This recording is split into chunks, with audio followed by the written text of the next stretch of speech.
10 साल में इन्होंने जम्मू कश्मीर का बेड़ा गर्क किया तो हमें ये 3 महीने में कहते उसको ठीक करो के लोगों का बेहाल कर दिया इन्होंने। 10 साल बेमिसाल जम्मू कश्मीर के लोगों का हाल है बुरा। इस समय हमारे साथ खास बातचीत करने के लिए मौजूद हैं एमएलए हवेली एजाज जान साहब। इनसे बात करेंगे। अभी थोड़ी देर पहले असेंबली के अंदर ग्रांट्स के ऊपर बोले हैं और इनसे जानने की कोशिश करेंगे कि पुंछ के जितने भी इशू हैं उनमें उन्होंने जो है यहाँ रेज़ करे हैं और कितने जल्द जो है लोगों को वहाँ जो है इन इशू से जो है वो बाहर निकाला जाएगा। एजाज साहब, सबसे पहले बहुत शुक्रिया वक्त देने के लिए।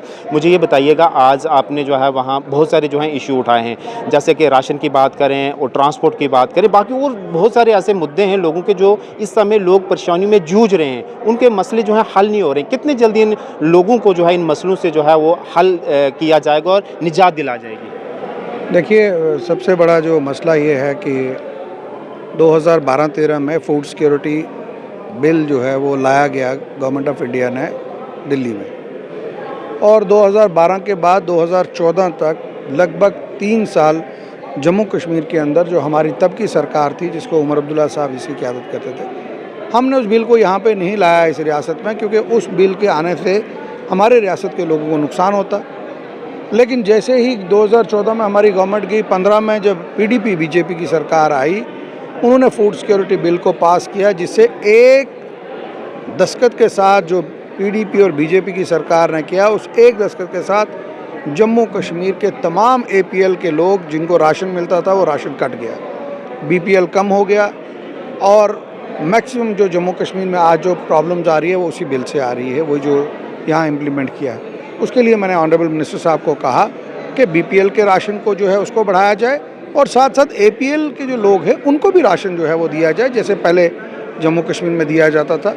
इसके साथ साथ दूसरा मुद्दा ये था कि जो हमारा इलाका है, मैं बॉर्डर एरिया है, मेरी बॉर्डर कॉन्स्टिट्यूंसी है, जिसमें हमारी मंडी ब्लॉक हो गया, सावजियाँ है, लोरन है, गली पिंडी है, फतेहपुर है, शाहपुर है, गुंत्रियाँ हैं, नंगाली साईं बाबा ब्लॉक है, फिर हमारा पुंछ ब्लॉक है, खड़ी करमाड़ा हो गया, या जुलास सेक्टर हो गया।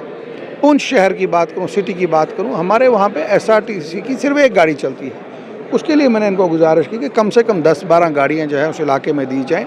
अमूमन हमारे वहाँ जब एक्सीडेंट होता है, क्योंकि गाड़ियाँ कम हैं, लोग गरीब हैं, इतनी गाड़ियाँ डाल नहीं सकते, तो वहाँ पे लोग जो है एक्सीडेंट होते हैं, मारे जाते हैं। उसके लिए मैंने ऑनरेबल मिनिस्टर साहब को कहा कि लोगों को जो है कुछ फ़ायदा मिलना चाहिए, और साथ साथ मैंने एक और बात रखी कि जो नौजवान बच्चे जिनको नौकरी नहीं मिल सकती, वो गाड़ी लेते हैं, बड़ी मुश्किल से लोन लेके गाड़ियाँ लेते हैं, मगर उसके ऊपर इतना टैक्स है उनके ऊपर, वो गाड़ियाँ चला नहीं सकते। सर, तो इसी बात में मैं मतलब उसी पे मैंने उनसे गुजारिश की कि गाड़ी पे जो रजिस्ट्रेशन टैक्स है, जो पढ़ा लिखा नौजवान अपनी गाड़ी डालना चाहता है, उस रजिस्ट्रेशन में कमी होनी चाहिए, ताकि नौजवान बेरोजगार लोग जो है वो नौकरियाँ अपने। सर, जिस तरीके से आपने भी बात की, हमारा जो राजौरी पुंछ का एरिया बड़ा हिली एरिया है और फार फ्लंग एरिया है, क्या वहाँ एयर एम्बुलेंस की सुविधा होनी चाहिए? क्यों जी जो है हमारे एमएलएज वहाँ बात उठाते हैं? देखिए, मैंने सीएम साहब की ग्रांट्स पे भी और गवर्नर एड्रेस पे भी, और जब हेल्थ एंड मेडिकल एजुकेशन की ग्रांट्स आई उस पर भी मैंने ये बात की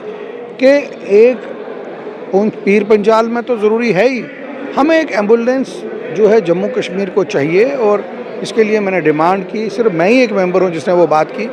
उस एम्बुलेंस का खाली पीर पंजाल नहीं, पूरे जम्मू कश्मीर, किश्तवाड़, आप देखिए डोडा, किश्तवाड़ के फार फ्लंग एरिया जो है वहाँ पे, अपने बनाल के अंदर महू बंगत, पोगल परस्तान, वो दूर दराज इलाके हैं, वहाँ पे एम्बुलेंस सर्विस जब होगी तो वहाँ के लोगों को जो है फ़ायदा होगा, और जब कहीं कोई हादसा हो जाता है वो इमीडिएटली उनको वहाँ से। सर, मुझे ये बताइएगा, अभी जो है विपक्ष जो है भाजपा 28 विधायक हैं, अब जो है सरकार के ऊपर ये सवाल उठाते हैं, चाहे वो एजुकेशन सेक्टर के ऊपर बात करें, हेल्थ के ऊपर बात करें कि स्टाफ नहीं है, पैरामेडिकल स्टाफ नहीं है। अगर जम्मू कश्मीर में बात करें 2014 से लेकर अभी तक डायरेक्ट और इनडायरेक्ट जो है रोल भाजपा ही कर रही है, क्योंकि लेफ्टिनेंट गवर्नर इनके हैं, मरकज़ इनके पास है। क्यों जो है इनकी नाकामियाँ रही और आज जो है सरकार के ऊपर तनकीद कस रहे हैं? 10 साल में इन्होंने जम्मू कश्मीर का बेड़ा गर्क किया तो हमें ये 3 महीने में कहते उसको ठीक करो, तो कैसे ठीक हो सकता है 3 महीने में? थोड़ा वक्त लगेगा। जिस तरीके से इन्होंने तबाही की जम्मू कश्मीर को, उसको ठीक करने में वक्त मिलेगा। मैंने पहले भी बोला, मास्टर ग्रेड की प्रमोशन मार्च में हुई, अच्छा, तो जनवरी में जाके हमारी हुकूमत जब ये बनी तो उन लोगों को जो है वहाँ पे प्लेस ऑफ पोस्टिंग दी गई। एक सेशन जो है पूरा जम्मू प्रोविंस के अंदर बच्चों का ख़राब किया गया। टीचर्स की कोई प्रॉब्लम नहीं है, हमें टीचर्स से ज़्यादा बच्चों की फ़िक्र है। तो इन्होंने इतनी तबाही की है कि उस तबाही को ठीक करने में अभी वक्त लगेगा। तो वही बात आ गई ना, वो कहीं ना कहीं जो है असेंबली के अंदर भी जो है वो जुमला उठा था कि चोर मचाए शोर। जी, वो मैंने ही रेज़ किया था वहाँ पे कि चोर मचाए शोर, और जो बीजेपी का कहना है 10 साल बेमिसाल, वो ऐसे बेमिसाल हैं कि जम्मू कश्मीर के लोगों का बेहाल कर दिया इन्होंने। 10 साल बेमिसाल, जम्मू कश्मीर के लोगों का हाल है बुरा।